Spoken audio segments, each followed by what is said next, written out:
आपको chapter number 2 start कर रहा हूँ इस वीडियो में, जिसका नाम है चैप्टर नंबर 2 पॉलिनोमियल्स। पॉलिनोमियल्स में आपने ऑलमोस्ट पढ़ रखा है क्लास 8 तक। इसमें आपके जो जो टर्म यूज होंगे या जिसका इस फैक्टराइजेशन है, जितने भी आपको इसमें पॉइंट्स हैं, उनको हम एक एक करके सबको डिस्कस कर रहे हैं। सबसे पहले आपको ये मालूम होना चाहिए कि व्हाट इज द पोलोनोमियल, उसका शेप साइज क्या, उसका रंग रूप क्या है, किस तरह का पोलोनोमियल होता है। अगर आपको इस चैप्टर के टॉपिक का या इसके जो नेम है उसका मीनिंग नहीं पता तो आप इसके बारे में बिल्कुल जानकारी प्राप्त नहीं कर पाएंगे। तो फर्स्ट ऑफ ऑल पहले आपको ये मालूम होना चाहिए कि what is the polynomial, which type of polynomial, उसका क्या डेफिनेशन है पोलोनोमियल का। तो पोलिनोमियल का डेफिनेशन क्या है, इसको हमने बहुत शॉर्ट फॉर्म में लिखा, इसको और विद एग्जांपल हम आपको एक्सप्लेन कर रहे हैं। तो फर्स्ट ऑफ ऑल कि आपको ये मीनिंग, इस वर्ड का मीनिंग पता हो, क्योंकि ये पूरे चैप्टर को कवर अप करता है, तो इसलिए आप इस चीज को सबसे पहले देखिएगा। Any algebraic expression that has only whole numbers as the rates of the variables involved is called a polynomials। इसमें आप समझ में आया होगा, कुछ नहीं आया होगा तो इसको आप फिर हिंदी में देख लो कि कोई भी अलजेब्रिक एक्सप्रेशन जिसकी पावर होल नंबर होना चाहिए, कोई भी अलजेब्रिक एक्सप्रेशन जिसके वेरिएबल की पावर क्या होना चाहिए, होल नंबर। मींस अगर आपकी उसमें कोई भी पावर नेगेटिव आ जाए, फ्रैक्शनल आ जाए, तो that is not polynomial. Suppose that हम आपको कुछ एग्जांपल शो कर रहे हैं, जैसे कि 5x square plus 3, 5 2x 5x 9x square plus 1 under root x plus 2 1 upon x 1 upon under root x under root 5x 3x x power 2x की power 100 या 10 100 जो भी होगा आपकी पावर। इस तरह के आपके नंबर्स मैंने गिवन के कर दिए। अब आप देखेंगे कि कौन कौन से नंबर पोलिनोमियल हैं, उनको कैसे आइडेंटिफाई करेंगे, ये आप समझिए।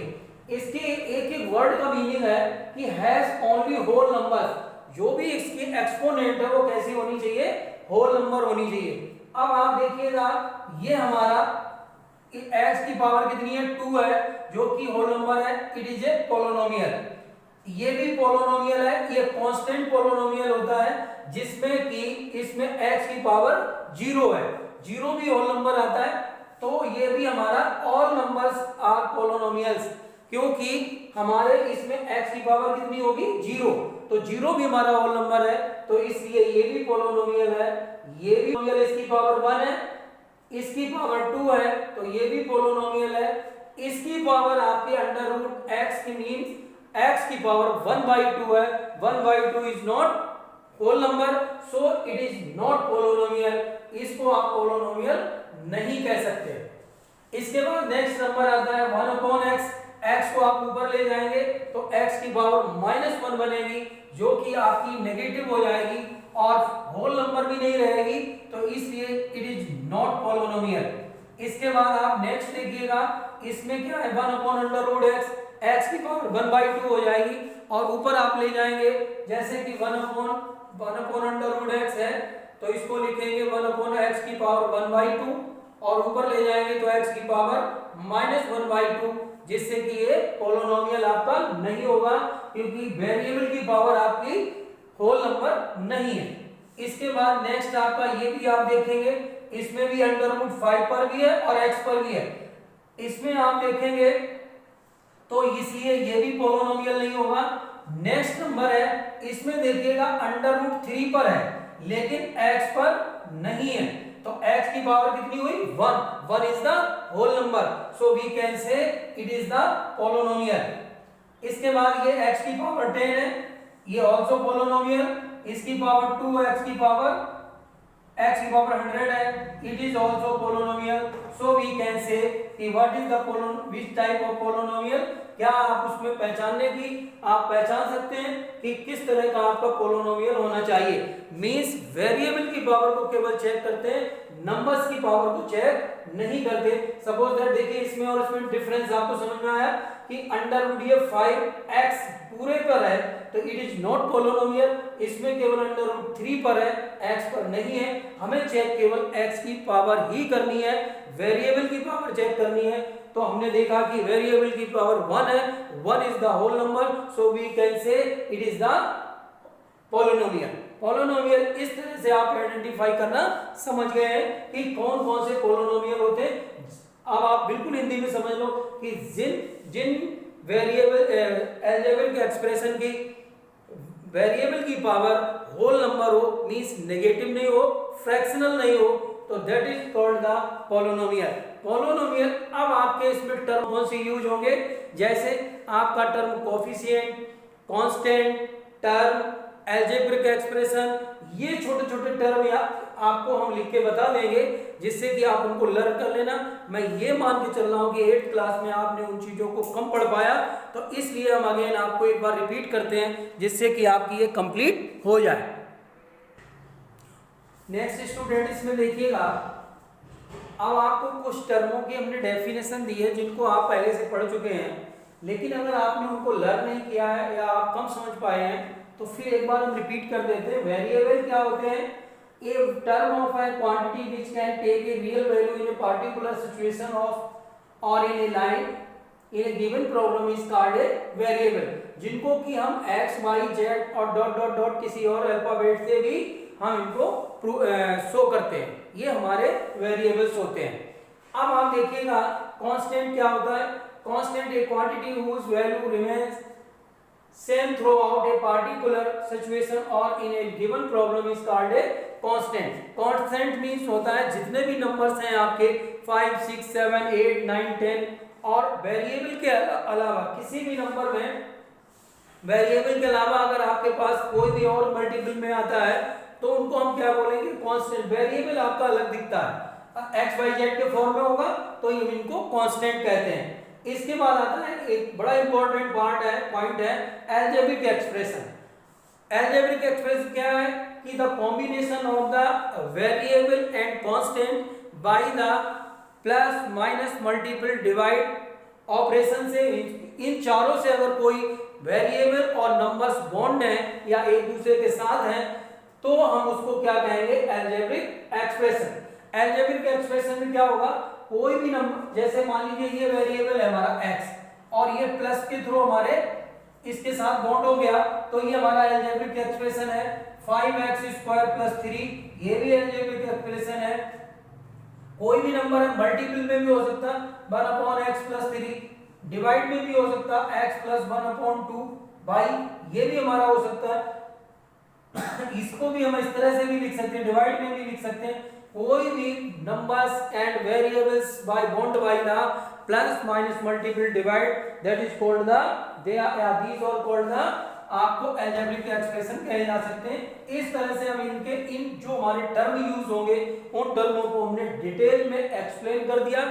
अब स्टूडेंट्स आपको इनको एक एक पॉइंट को लर्न करना है, लिखना है, वीडियो को अगेन देखना है। अगर आपको कोई प्रॉब्लम आती है तो एक एक इनको कॉपी पे लिख के लर्न करें, और जितना भी मैं इस वीडियो में बना रहा हूं ये सारा का सारा आपको समरी जैसे हम चैप्टर की लिखते थे उस तरह से आपको नोट करना है। स्टार्टिंग में अच्छे से चैप्टर नंबर 2 डालिए, पॉलिनोमियल्स लिखिए, फिर 1 बाय 1 स्टेप बाय स्टेप जो भी हम सॉल्व करा रहे हैं वो कंप्लीटली आप कॉपी पे नोट करेंगे, आफ्टर दैट उसको लर्न करेंगे, फिर हम एक्सरसाइज की आपको वीडियो बनाएंगे। अभी इसमें और एक पार्ट बचा हुआ है, उसको भी हम आपको एक जो बताते हैं आइडेंटिटीज हैं। देखिएगा इस चैप्टर में जो आपको आइडेंटिटी यूज करनी है वो कितनी है और उनका क्या क्या कितने को आपकी आइडेंटिटी टोटल बनेगी। कुछ आइडेंटिटी को आपने क्लास 8 में बहुत अच्छे ढंग से पढ़ा है, जैसे कि आपकी a + b का होल स्क्वायर या x + y का whole square, x² + y² + 2xy, ये ऑलमोस्ट आपने 4 आइडेंटिटी जो है 8th क्लास में पढ़ रखी है। इन 8th क्लास में आपने ये सभी आइडेंटिटी का यूज भी पढ़ा है।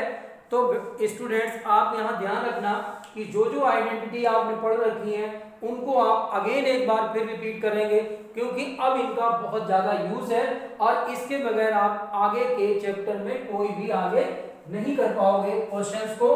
कुछ आइडेंटिटी न्यू ऐड हुई है, उनको हम आपको एक्सप्लेन करके बता देते हैं। पहले अब आप देखिएगा a प्लस बी का होल क्यूब या x प्लस वाई का होल क्यूब एक ही बात होती है।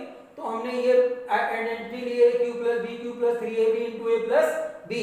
इसी को अगर आप इसमें एक्सटेंड करना चाहें तो ये भी आप लिख सकते हैं और करके कि a cube a plus B का whole cube is equal to a cube plus B cube plus, देखिए आपको केवल ये ऐसे लिखना है, इसका अंदर मल्टीप्लाई कर दो तो 3a स्क्वायर बी और प्लस 3ab स्क्वायर। अगर आप मल्टीप्लाई कर देते तो ये एक्सपेंडेड फॉर्म हो जाएगा। ऐसे ही आपका a माइनस बी का क्यूब बन जाएगा a cube minus b cube minus 3a square b और आपका बन जाएगा अगला टर्म हो जाएगा प्लस 3ab स्क्वायर।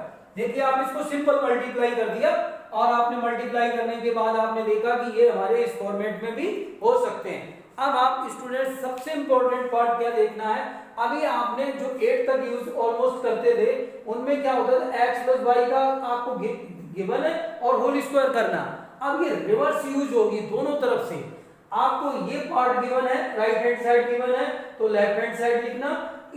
इसमें भी अगर ऐसा राइट हैंड साइड गिवन है तो लेफ्ट हैंड साइड भी लिखना पड़ सकता है, या लेफ्ट हैंड साइड गिवन है तो राइट हैंड साइड भी लिखना पड़ सकता है। इसमें कोई ऐसी कंडीशन अब नहीं है कि आपको ये गिवन है और ये लिखना है। कई बार आपको ये गिवन होगा तो ये लिखना पड़ेगा। इस तरह से आपको इनको यूज करना। इसके बाद x plus y plus z का होल स्क्वायर की identity, x cube plus y cube plus z cube minus 3xyz की आइडेंटिटी है। एक आइडेंटिटी आपकी बुक में नहीं लिखी है, लेकिन लिखी है, आप ढूंढ नहीं पाएंगे, लेकिन उनका भी यूज किया जाता है। यहाँ है x प्लस वाई का होल क्यूब और मैंने नीचे 2 के बाद गैप दे के लिखा क्योंकि आपको कंफ्यूजन ना हो। a cube plus b cube या x cube plus y cube भी लिख सकते हैं। a plus b a square plus b square minus ab और a cube minus b cube भी होती है a minus b a square plus b square plus ab। थोड़ा सा फर्क है, इनको आप बहुत ध्यान से आइडेंटिफाई करना, अलग अलग इनको सेपरेट करके लर्न करना। ये स्टूडेंट्स आपकी ऑलमोस्ट आइडेंटिटीज गिवन है।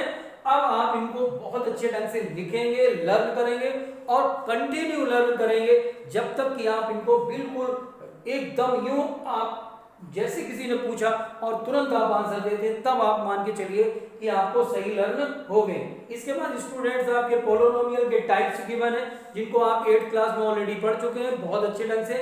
Monomial, binomial, trinomial, quadratic polynomial, cubic polynomial, इस तरह की ये polynomial, zero polynomial, constant polynomial, इस तरह के आपके पोलिनोमियल्स गिवन है, वो आपने पढ़े हुए हैं। उसके बाद इसमें कई पार्ट हैं गिवन है जिनको हम सॉल्व कराएंगे।